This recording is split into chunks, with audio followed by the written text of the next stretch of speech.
After supper, Deborah spent the time mingling with other students.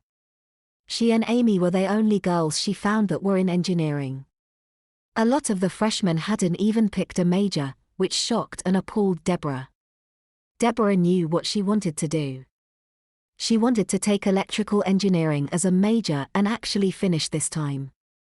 Thanks to Allison's parents, money would not stand in her way. She hurried up to her room. Amy wasn't there yet, so she used the time to diaper herself for bed. She didn't know when Amy would walk in, so she changed herself on the floor of the large closet. There was no air conditioning in the Stevenson complex and the evening was hot. She just put a t-shirt and gym shorts on over her diaper and went to sleep. It was funny trying to sleep at night in a strange place. It's not the same. The bed in the Murphy house where she slept had felt strange the first week or so, and this place would take getting used to as well. Any bed was still better than the cot she slept on in prison before she became Allison. Dreams came to her again that night, but it seemed too real. There were dead children. There was Leah's father's death. There was the terrorist.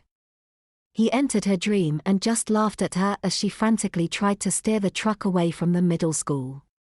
She felt the needle enter her arm in the death penalty, and then she woke up in the woods.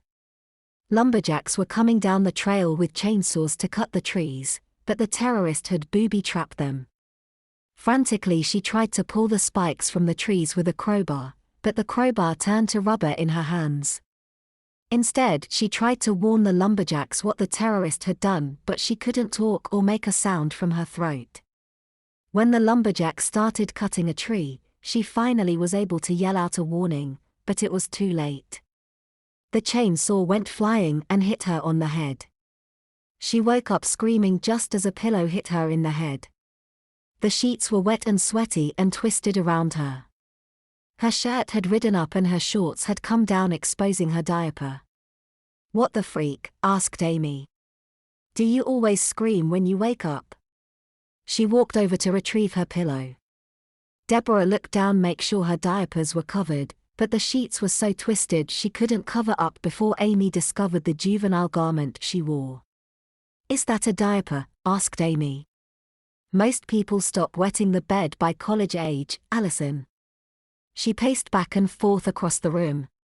"This is just gross. Cover up." She grabbed some clothes and her toiletry bag to run to the bathroom.